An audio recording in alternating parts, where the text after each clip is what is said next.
El Hadj Daouda Mine egsi na ni ñu koy defee altine bu jot jàngat bi ci wàllum yoon El Hadj Daouda maa ngi lay nuyu di la ziar mbaa yaa ngi ci jàmm bu baax. maa ngi lay fay soxna Naka di nuyu sama naan fekk si plateau bi di masawu askanu Sénégal ci manifestation yi nga xamante ne moom lañ gis ces derniers temps avec son cortège de mort. dëgg yàlla di ko méttalu di ñaan yàlla xëpp ci ndox mu sedd. amiin ba ñu dépasse ko le plus rapidement possible. incha allah allahuma amiin jërëjëf El Hadj Daouda alors Daouda tey dañuy wax ci manifestation yi wax nga ko bokk na ci li mu jur ay restrictions ci wàllum internet bi loolu nag nga samp laaj ndax loolu gàllankoor la ci àq bi nit ñi am jot ci ay xibaar. waaw gàllankoor la dans la mesure où nit ñi dañu am li ñuy woowee liberté d'expression bu nga xamante ne charte ndey réew mi moom moo ko consacré te avant boobu sax y a des traités internationaux régulièrement ratifiés par le Sénégal yu nga xamante ne dañ ko consacré nga jël déclaration universelle des droits de l'homme dafa permettre loolu dafa ne liberté d'expression dafa citoyen article 19 waaw mu juum voilà na laa koy wax sa population monde bi yëpp dañ ko am nga ñëw yow sa constitution du Sénégal daal di koy firndeel ñëw na da nga am liberté d'expression donc liberté de presse également consacrée dans les mêmes conditions te internet le fait que nit ñi di mën a connecté wu ci internet am des informations partager un certain nombre de choses dafay participer tout simplement ci liberté boobu. Maintenant li ma am habitude di wax sur le principe c'est que une liberté n'est jamais absolue. Liberté boo gis dafay am ci moment bu nga xamante ne. dañ koy encadrer la liberté elle est encadrée. parce que du ñëpp ñoo responsable.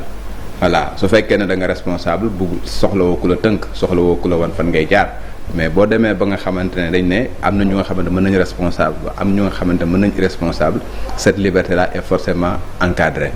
la boo diggee chaque fois on te dit que liberté boobu mën di am également c'est sous réserve de l'ordre public et des bonnes mœurs c'est sous réserve de l'ordre public donc bu demee ba nga xamante ne ordre public dafa nekk lu nga xamante ne lu menacé la dinañ mën comprendre que les autorités yi nga xamante ne ñoom ñoo fi nekk pour askan bi yépp ñu jël un certain nombre de mesures loolu kenn laam-laamewu ko maintenant soo ñëwee na tey nag bañ ne am na ay pëccoxoo yu nga xam ne fi am na ay manifestations jël nga un certain nombre de dogal léegi nag li nit ñi di def mooy mesurer peut-être impact ndogal boobu par rapport à la réalité foofu mooy kii bi le problème ne se situe pas ndax am nga droit jël ndogal bi wala amoo droit jël ndogal bi am nga droit jël ko que mu nekk Sonatel que mu nekk yeneen yëpp dañ nekk ñu nga xamante ne yow mën nga leen jox des instructions pour que ñu restreindre wala ñu couper parce que ñoom mission service bu ñu yor yow yaa leen ko jox en fait. kon ça a une base légale. mën nga ko. ça a une base légale boo ñëwee par exemple même ñun ñi nga xamante ne. ñun ay journalistes lañ. di liggéey également am benn liberté bu nga xamante ne liberté de presse la. code de la presse am na article 192 ak 193 bi nga xamante ne boo demee ba ordre public nekk lu nga xamante ne dañ koy menacer autorités yi mën nañ jël un certain nombre de dogal mais toujours est-il que bu ñu ko jëlee également ils ont l'obligation notifier la ko bu ko defee yow boo ko waree attaquer nga attaquer ko devant la chambre administrative de la Cour suprême. voilà article 192 pour ce qui concerne les télévisions article 193 pour ce qui concerne les médias en ligne donc c'est consacré par le code de la presse. maintenant fi ngay waxee mooy fi ñuy waxee nag léegi mooy l'opportunité d'une telle décision.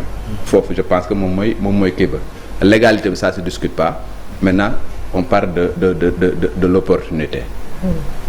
li ñu gis te man bi may wax dama koy baser sur peut-être ñaari discours yu nga xamante ne c'est des autorités ñoom ñoo génn def une déclaration pareille. Je donne l'exemple de le ministre de la Jeunesse qui dit que on est 17 millions de Sénégalais sur 17 millions de Sénégalais ñi nga xamante ni dañu génn ils sont minoritaires mu def une déclaration léegi ils sont minoritaires li nga xamante ne dafa am comme manifestation c'est sur le terrain nekkul ci internet bi même bu fekkee da nga ne par exemple am na ay appel à l'insurrection yooyu boo ko demee dans la réalité du 17 millions de Sénégalais ñoom ñoo dégg appel boobu te ñoom ñoo descendre pour def insurrection si insurrection il y a donc tu dis que ils sont minoritaires et tu prends une décision qui va impacter tout le monde décision bi nga jël mooy nga couper internet surtout les données mobiles et on rappelle que et je pense que Mountaga Cissé l'a dit et c'est un expert qui est connu 98% des gens yu nga xamante ne ils ont accès à l'internet ci données mobiles lañ koy amee. Donc tu prends une décision qui va impacter 98% des utilisateurs, donc pratiquement la majorité des Sénégalais. Et ci Sénégalais yooyu am na ñu nga xamante ne ñu ci bëri sax revendication politique seen yoon nekku ci, ñu ci bëri également génnewuñ ci terrain bi def ay pillages et consorts, mais tu prends une décision qui va les impacter forcément. Beneen bi également moo di le ministre de l'Intérieur qui a fait un appel ici à la TFM pour dire que ñi nga xamante dañ manifester benn ci objectif yi nga xamante dañ ko bëggoon atteindre mooy fexe ba nga xamante ne économie bi na sax ba kenn du xëy liggéey, xam nga fi nga xamante ne ñooy yenn infrastructure ñu attaqué leen ba nga xamante ne kenn du liggéey. Pendant ce temps tu prends une décision bu nga xamante ne dafay participer à nasaxal économie boobu. Chaque benn jour boo toog amuloo internet, c'est 5 milliards de pertes bu nga xamante ne Sénégal da koy am. Ça également ce sont des chiffres yu nga xamante ne Basile Niane qui est un expert également publié na ko. Tey jii énormément de services, je parle même pas de la presse en ligne parce que nous sommes impactés. Nous de la presse en ligne, suñu activité principale c'est sur internet. Absolument. Voilà, que mu nekk sur les revenus YouTube, Google la ñuy utiliser, YouTube la ñuy utiliser. Que mu nekk suñu ay direct sur le terrain et consorts, on utilise des jumtukaay yu nga xamante ne on a besoin d'avoir l'internet sur le terrain, et sur le terrain amoo fa ADSL, amoo fa disons la fibre. Tu es obligé nga am des données mobiles, donc daf lay impacter ñëpp ñu nga xamante ne ñu ngi ci nekk di presse en ligne. Barki Dembo Ndiaye, le ministre de la communication, def na fi la semaine du numérique. La semaine du numérique, c'était pour vulgariser tout cela, pour faire en sorte que l'économie numérique nekk lu nga xamante moom la ñu vulgariser. Pendant ce temps-là, tu prends une décision bu nga xamante ne bon une décision buy impacter forcément ci lépp li nga xamante yaa ngi ko doon wax démb wala barki démb. Maintenant la conclusion bi nga xamante ne moom laa ciy tirer moo di naam am na ay manifestations, mais les manifestations je pense que bu fekkee ne benn décision boo koy jël ce sera sur le terrain et non pas sur le numérique. C'est des infrastructures yu nga xamante ne nañ dañ koy attaquer, décision boo ci jël ça va concerner peut-être faire en sorte de sécuriser ces infrastructures là. C'est des pillages yu nga xamante ne organisés. Je pense que décision boobu mën a jël également ce sera sur le terrain. Ils ont parlé de message de haine. waaw mais xam nga foofu également c'est ce que je dis, c'est-à-dire que message de haine mën na am, ñun ñëpp gis nañ yenn message yu nga xamante ne man personnellement j'ai vu beaucoup de messages yu nga xamante ne je les partage pas, mais man je fais partie des gens yu nga xamante ne dama gëm que ni Sénégal yi dañu am possibilité ràññee. capacité de discernement. Moi je fais confiance aux Sénégalais pour que ñoom ñu mën a def la différence entre la bonne graine et l'ivraie. Même li ñuy def par exemple ay fake news, y en a énormément. Même nous du groupe Futurs Médias, on est victime de cela tous les jours. Barki Dembo Ndiaye RFM la woon. Dembo Ndiaye TFM la woon. On est victime de ça. Et li tax ma gëm ni par exemple les Sénégalais ils savent faire la part des choses. Barki Dembo Ndiaye RFM bi ñu ko bindalee ay kii y a énormément de gens yi nga xamante ne dañuy woote pour vérifier pour xool ndax loolu ñoo ne RFM moom moo ko bind ndax c'est vrai wala c'est pas vrai. Mais li ci fekk ñooñu ñu bëri du leen ci fekk. mais toujours est-il que li nga xamante ne da nga ne ay appel yi nga xamante dañ koy def appel yooyu bu ñu ko defee conséquence bi lan la war a jur mooy faire en sorte que nit ñi daal di jóg descendre sur le terrain daal di participer aux manifestations. Mais on a vu te le ministre l'a confirmé que ñi nga xamante ne ñoom ñoo génn ci mbedd bi xam nga par rapport ak population sénégalaise nu mu mel affaire bon je me dis que c'est quelque chose bu nga xamante ne mënuloo ko wax ne par exemple ce sont ces appels là qui sont la conséquence de ñi nga xamante ne ñoom ñoo génn ci mbedd bi. beneen bi mooy nit ñi su fekkee ne joxoo leen la possibilité seeni naqar wala li nga xamante seeni opinion la ñu wax ko. Loolu moo gën a dangereux que le fait que ñoom ñu dem ci internet pour déverser seen colère wala et consort. Boo leen ko xañee bu boobaa loolu nga xamante ne xañ nga leen ko nga xamante ne exutoire la amoon nañ la possibilité wax lu leen neex ci internet bi amoon nañ la possibilité peut-être na laa koy wax sax daal di comme déverser leur colère et même peut-être dugg ci TikTok bi daal di ñëw xaqataay reetaan déstressé wu. Boo leen xañee loolu après da ngay am beneen problème bu nga xamante une bombe ambulante bi nga xamante ne mën na sax créer beneen conséquence mooy ña toogoon nga xamante ne ñu ngi woon ci kër yi di dugg ci internet bi nekk ci TikTok bi ak nangam ak nangam bu ñu amul lu ñu def peut-être même sax loolu mën na leen pousser ñu bokk ci ay manifestations donc man je me dis que honnêtement je pense que c'est pas véritablement la meilleure des décisions que de couper internet ci contexte bii nga xamante ne ndax am na àpp yaa ngi naan am na base légale est-ce que am na àpp non amul àpp c'est-à-dire que yow bi nga xamante yow yaa jël la décision yow yaa ko kii mën na nekk benn fan mën nga nekk ñaari fan jour boo ko bëggee mu jóge fa daf fay jóge on a vu parce que yu mel noonu gis nañ ko ci dans des pays africains yoo nga xamante ne am na fi et c'est malheureux que Sénégal dem bay rejoindre par exemple ces pays là yi nga xamante ne dañ leen di considérer voilà blacklisté comme étant des pays yu nga xamante ne dañuy limiter l'accès à internet.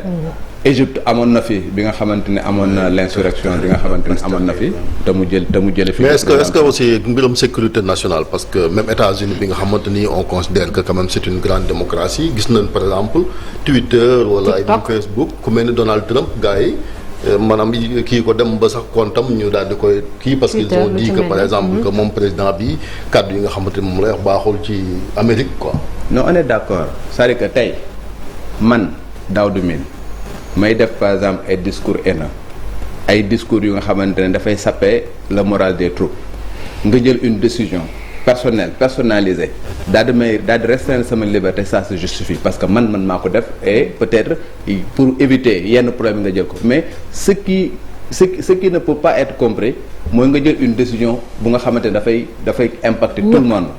ñi def ak ñi deful. ñu def ak ñi deful ña wax ak ña waxul ña def appel ak ña deful appel et buñ ko xoolee ñi nga xamante ne ñoom lañ impacté def ñu dara ñoom ñoo ëpp fuuf ña nga xamante ne ñoom ña ngay def. loolu mooy problème bi. tu prends une décision moo xam qui va toucher les 17 millions de Sénégalais alors que bu fekkoon ñi nga xool ñi nga xamante ne ñoom ñooy wax wala ñoom ñooy def ils ne représentent pas peut-être 5%. et la plupart ce sont des gens yi nga xamante ne nekk ñu sax Sénégal. ils sont à l'extérieur. ça veut dire yow même décision bi nga xam ne da nga koy jël mu impacte sa population ça du toucher ña nga xamante ne la plupart ñoom ñooy def discours yooyu nga xamante ne moom ngay ŋàññi tey donc loolu mooy le problème fondamental. mais est-ce que lii comme ni ko sànq l'avocat français waxee là est-ce que du traduire un manque de sérénité parce que moom noonu la ko jàngatee dans tous les pays yi am tension les gens ont pris des mesures pareilles est-ce que quelque part ça ne traduit pas un manque de sérénité des autorités? Bon, je dirais pas peut-être un manque de sérénité moi je me dis que sûrement ils se sont basés sur un certain nombre d'éléments.